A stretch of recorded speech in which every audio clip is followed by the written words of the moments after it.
Israeli Prime Minister Benjamin Netanyahu says assassinating Iran's supreme leader wouldn't escalate the conflict, but he says calm it.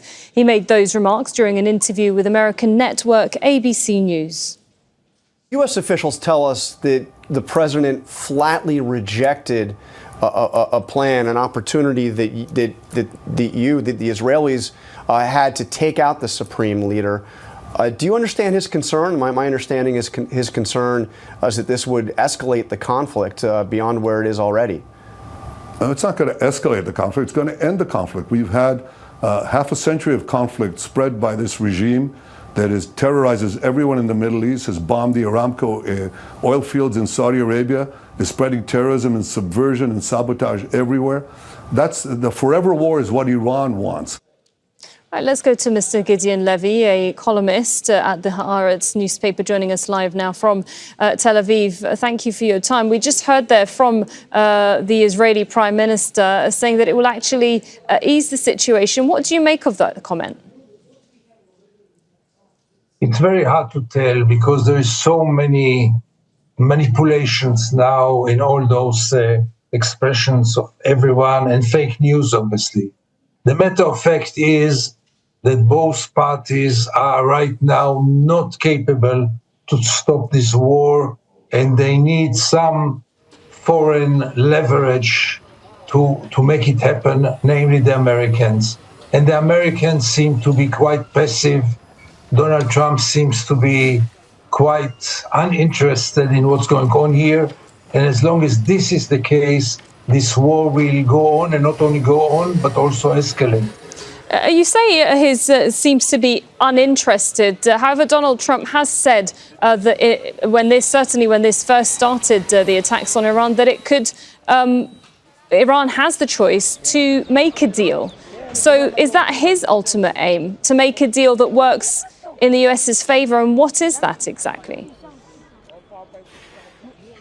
Yes, Iran can get back to the negotiation table, but it will not do it under circumstances which will be perceived by them as a total defeat. For them, honor, national honor is very important. They will not humiliate themselves, and they rather continue if it will not be a reasonable offer. Now, I'm not sure that Israel is interested now in stopping it, because Israel feels that there are still goals to be achieved. It's another question if those goals are achievable at all, and if it's worth the horrible price that both sides are paying now. But in any case, it takes some pressure in order to move it. And I don't see, maybe I'm wrong, but my impression is that Donald Trump is not rushing. Mr. Gideon Levy, is Israel trying to change the power of play here in the region? At the moment, it's a nuclear country as well as Iran. Does it want to be the only one? Because even though we say that Israel says it's attacking the nuclear program, but it's also clearly going for regime change. But what is the ultimate goal here? So you see, Sarah, nobody admits it, but obviously the regime change is the wet dream of Israel. Like it was the wet dream of the Americans in Vietnam, like it was the wet dream of the Americans in Afghanistan, like it was the wet dream of Israel in Gaza, in Lebanon. It never succeeds. It will not succeed this time, and we should really forget it. I guess my question is, Netanyahu's, what's his reasoning to get rid of the regime? Does this help him domestically? Is this really purely about him and his leadership? Or is there more to it with Israel wanting more power within the region and perhaps to push for things like normalization of relations?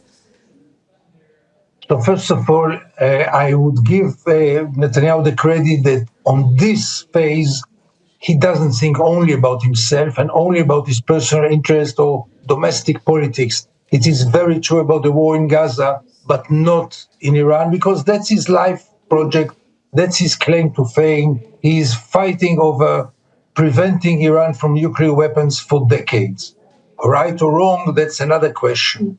Now, I think that the main goal is, as it sounds, to prevent Iran of having nuclear weapons in order not to threaten the security of Israel. That's the way he sees it. And I don't think that it goes much beyond it. The matter of fact is that the only way to achieve it is by changing the regime, because this regime will not give up a nuclear power because they know that that's the guarantee to stay in power. But this goal is unachievable, in my view. OK, thank you very much, Mr. Gideon Levy in Tel Aviv. Thank you for having me.